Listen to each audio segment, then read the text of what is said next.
Hello guys, நான் தான் உங்கள் நித்திஷ் ஃபிஷ் அண்ட் பேர்ட்ஸ். இந்த வீடியோவில் நம்ம என்ன பார்க்க போகிறோம்னு கேட்டிங்கன்னா, நம்ம ஆச்சி வீட்டில் தான் இருக்கேன். இப்போ எங்கள் ஆச்சி வீட்டில் இருக்க இந்த தொட்டியில் மீன் வளர்த்தா என்ன டிஸ்அட்வான்டேஜ், அப்புறம் என்ன அட்வான்டேஜ் எல்லாத்தையுமே நம்ம பார்க்க போகிறோம். ஓகே, வாங்க வீடியோக்குள்ளே போகலாம். ஓகே கைஸ், வாங்க ஸ்டார்ட் பண்ணலாம். ஃபஸ்ட்டு டிஸ்அட்வான்டேஜ் பார்த்துடலாம். இங்கே வந்து நீங்கள் மீன் போடுறது வந்து ஓகே, உங்கள் பார்க்க அழகாக இருக்குது, இந்த தொட்டி சும்மா தான் இருக்குது அப்படி நான் வந்து போடலாம். அதே போல் வந்து ஏன்னு இது கேட்டிங்கன்னா, இறங்க மீன் போட்டு நீங்கள் பெருக்கணுங்கிற ஒரு ஐடியாவில் இருந்தீங்கன்னா இங்கேருந்து மீனை நீங்கள் எடுக்க முடியாது. ரொம்ப கஷ்டம். நீங்களே பார்த்துருப்பீங்க, நல்ல ஆழம்.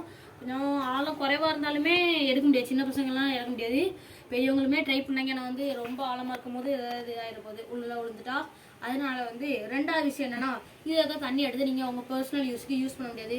எக்ஸாம்பிள் குளிக்கிறதுக்கு, குடிக்கிறதுக்கு, இந்த மாதிரி எதுக்கும் யூஸ் பண்ண முடியாது. அது ஒரு இது டிஸ்அட்வான்டேஜ். அப்புறம் இதில் வந்து அட்வான்டேஜ் என்னன்னு கேட்டிங்கன்னா, இதில் வந்து பார்க்கறதுக்கு ஒரு அழகாக இருக்கும். ஃபிஷ் கிணத்துல கிடக்குங்கிற போது சின்ன பசங்களாம் வந்தாங்கன்னா, மாமா வீட்டில் போய் ஃபிஷ் பார்க்க போகிறேன், கிணத்துல போய் ஃபிஷ் பார்க்க போகிறேன் அப்படின்னு சொல்லுவாங்க. அது ஒரு அட்வான்டேஜ். அதுக்கப்புறம் வந்து இதில் வந்து டேங்க் கிளீனர் அந்த மாதிரி ஃபிஷ்லாம் விட்டிங்கன்னா நம்மளுக்கு அதோட ஆல்கே வந்து போய் அதுவே ஒரு நீட்டாக காணிக்கும். அதுக்கப்புறம் டேங்க் கிளீனர் விட்டு இந்த மாதிரி ஃபிஷ்லாம் விட்டிங்கன்னா டேங்க் கிளீனர் ஆல்கே விற்றிங்கும். இந்த ஃபிஷ்லாம் பார்க்க அழகாக இருக்கும் கைஸ். அதுபோல் நம்மளுக்கு சாதாரணமாக டேங்கு போட மாதிரி ஃபுட்டும் போட்டுக்கலாம்.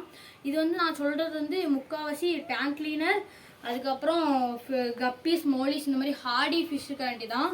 நம்ம இன்னும் கொஞ்சம் நாளில் இந்த தொட்டிலையும் டேங்க் செட்டப் பண்ணலான்னு இருக்கிறோம். நீங்கள் அதையும் பார்க்கலாம். நான் இந்த தொட்டியில் தான் பண்ணலான்னு இருக்கிறோம் டேங்க் செட்டப். அதுக்கப்புறம் வந்து இதில் உள்ள அட்வான்டேஜையும் பார்த்துட்டோம். அட்வான்டேஜ் நம்ம பார்த்தாச்சு கைஸ். கடைசியாக வந்து இந்த வீடியோ பிடிச்சிருந்தா நீங்கள் மறக்காமல் சப்ஸ்கிரைப் பண்ணுங்கள், லைக் பண்ணுங்கள் அண்ட் ஷேர் பண்ணுங்கள்.